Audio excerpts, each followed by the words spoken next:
तो बच्चों मेरा नाम शादाब अली है। बच्चों जैसे कि मैं इंफॉर्मेशन मैनेजमेंट में तुम लोगों को डिसीजन सपोर्ट सिस्टम के बारे में काफ़ी बता चुका हूँ।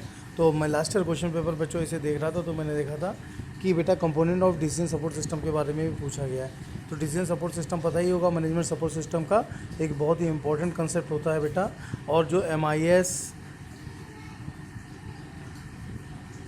DSS और EIS एग्जीक्यूटिव इंफॉर्मेशन सिस्टम को साथ में जोड़ के रखता है, ठीक है ना बेटा। तो डिसीजन सपोर्ट सिस्टम एक ऐसा सिस्टम होता है जो स्ट्रैटेजिक डिफरेंट टाइप के डिसीजंस लेने के लिए यूटिलाइज होता है, ठीक है ना। तो जैसे आज जियो का प्लान आज की डेट में 27 मई में अगर हम लोग बात करें तो जियो का प्लान जो है चेंज हो गया बेटा। तो ये क्यों चेंज हुआ, क्या है, क्या what are the need, what are the necessity, this all are the concern about that. तो डिसीजन सपोर्ट सिस्टम क्या होता है बेटा, आप लोग को पता ही चल गया। अब इसके अगर हम लोग इसके कंपोनेंट की बात करते हैं, कंपोनेंट मतलब ये कितनी भागों में मिलके बना हुआ। जैसे कंपोनेंट होते हैं, कंप्यूटर के कंपोनेंट हुआ, जैसे मदरबोर्ड हो गया, हार्ड डिस्क हो गई, ठीक है ना। तो इसी तरह डिसीजन सपोर्ट सिस्टम के 3 मेन कंपोनेंट होते हैं बेटा, ठीक है ना। एक तो उसका डेटाबेस होता है, DSS डेटाबेस, DSS का सॉफ्टवेयर सिस्टम और DSS का यूज़र इंटरफेस। तो तुमको पता ही होगा बेटा डेटाबेस क्या होता है। डेटाबेस में क्या, डेटाबेस सिंपल क्या होता है, अगर सिंपल से तरीके में बात करें तो जो भी कस्टमर के रिकॉर्ड होते हैं बच्चों, जो भी ऑर्गेनाइजेशन में जैसे रामस्वरूप में बेटा, रामस्वरूप में क्या होगा, स्टूडेंट की इन्फॉर्मेशन हो गई, फैकल्टी की इन्फॉर्मेशन हो गई, ठीक है, और सब्जेक्ट की इन्फॉर्मेशन हो गई, फीस की इन्फॉर्मेशन हो गई। This all are the term refer as a record.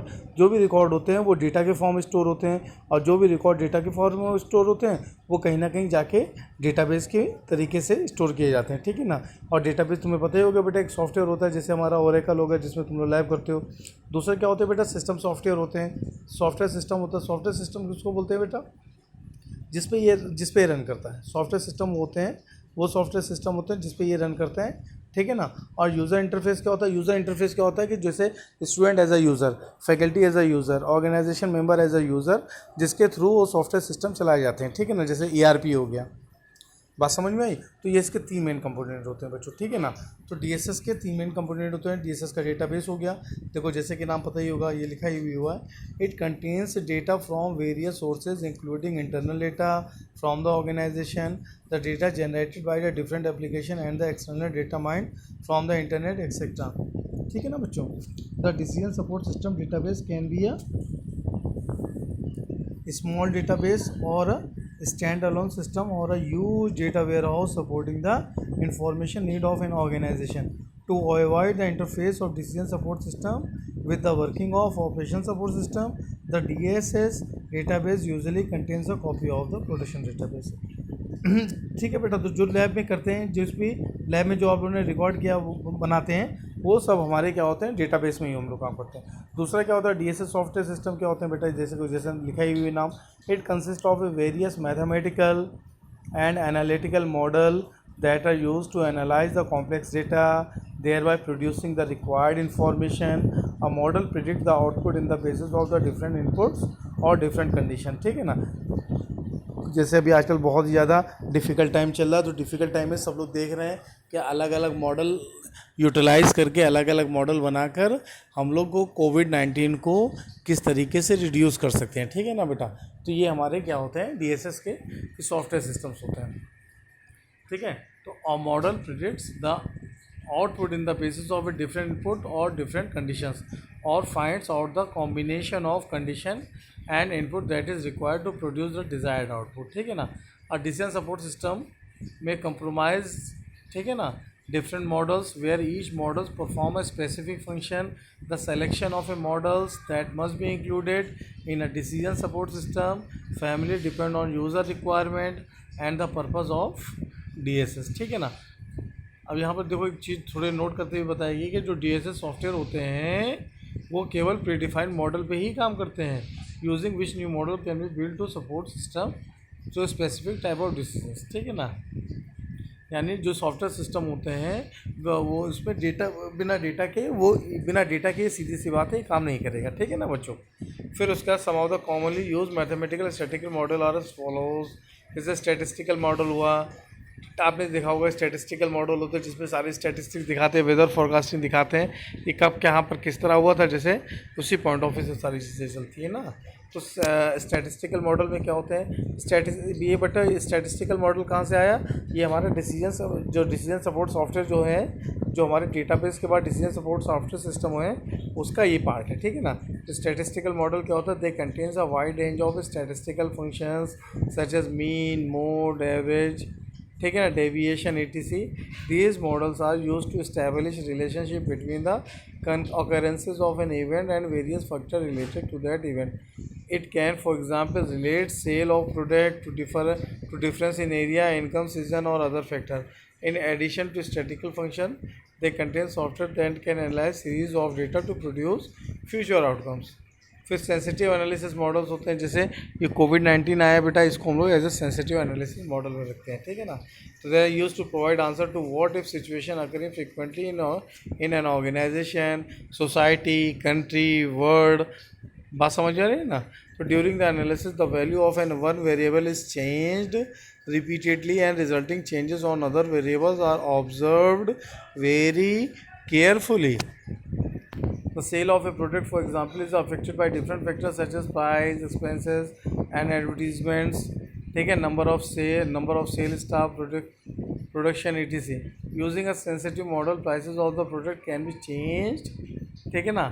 इसका मतलब क्या होता है, इंक्रीज और डिक्रीज, ठीक है ना, repeatedly to ascertain the sensitivity of the different factor and their effect on the sold volume.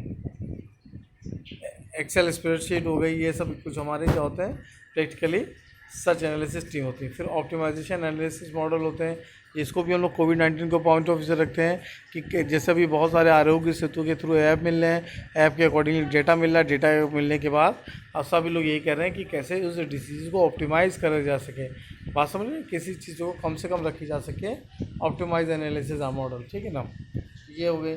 फिर फोरकास्टिंग मॉडल होती है। फोरकास्टिंग मॉडल क्या होता है, पूर्वानुमान, अब आगे के 15 दिनों बाद क्या कंडीशन होगी वो फोरकास्टिंग के थ्रू देखते हैं। फिर backward analysis and sensitive model करते हैं। फिर ये इसमें सिंपल वही है कि अगर फिर से कोई केस आ गया, तो जैसे 2 महीने तक कोई केस नहीं आया, 2 महीने बाद फिर कोविड-19 का केस आ गया, तो बैकवर्ड एनालिसिस फिर से शुरू करते हैं और देखते हैं कहाँ पर क्या गलती हो गई और किस तरीके से चीज़ों को हम सही कर सकते हैं, ठीक है ना। फिर ये सब क्या थे, ये सब ये भी जो मैं बता रहा था, backward analysis model and this one and that one, this all are the some example of a point number 2 component 2 यानी second component of a decision support system, जिसको डिसीजन सॉफ्टवेयर सिस्टम भी कहते थे। और लास्ट हमारे क्या DSS user interface आया, जो कि बहुत ही आसान है बच्चों। It is an interactive graphical interface which makes the interaction easier between the DSS and the user. आप ये समझ, जो भी कॉलेज का ERP है, जो भी लाइब्रेरी है, वो उसके अकॉर्डिंगली जो ये काम होता है बेटा। बात समझ में आ रही है ना। जो कॉलेज का ERP है, पीपल सॉफ्ट है, वो as a DSS user interface है, जिसको स्टूडेंट भी देख सकते हैं, फैकल्टी भी देख सकते हैं, and many more organization people और simply can watch it. It is an interactive graphical interface which makes the interaction between the DSS and its user. It displays the result of the analysis in various forms such as, देखो और report निकलती है ना कि document में निकलती है, PDF में निकलती है, PPT में निकलती है, एक्सेल में निकलती है, and many more different formats. Image के फॉर्म में निकलती है, ग्राफिक्स के फॉर्म में निकलती है, ठीक है ना। तो क्या लिखा हुआ, various form analysis in the various form such as text, table, chart और graphics. The user can select the appropriate option to view the output according to the requirement, ठीक है ना। जैसे एक एग्जांपल दे रखा हुआ है कि a manager for example would like to vary comparatively sales data in a tabular form, whereas an architect creating design plan would be more interested in viewing the result of analysis in a graphical format। बात समझ आई ना। जो manager होते हैं वो sales data को tabular format में रखते हैं, और जो भी सेल्स एनालिस्ट होते हैं वो ग्राफिकल फॉर्मेट में रखते हैं। तो the present day decision support system being using the web based interface provide its user some special capabilities like, उसकी बेटर इंटरेक्टिविटी के लिए रखते हैं, facility for customisation and personalisation के लिए रखते हैं, and more ease of use के लिए रखते हैं। बच्चों ये हम लोगों ने क्या पढ़ा, ये हम लोगों ने component of decision support system पढ़े, जो कि 3 भागों में बांटा गया था। पहला हमारा क्या था, पहला हमारा डेटाबेस था, दूसरा डिसीजन सॉफ्टवेयर सिस्टम थे, और तीसरा हमारे क्या हो गए, तीसरा जो अभी उन्होंने यूज़र इंटरफेस पे बोला था, ठीक है ना बच्चों। तो ये एग्ज़ाम के पॉइंट ऑफ व्यू से इम्पोर्टेंट है। ओके बच्चों, thank you very much for listening and seeing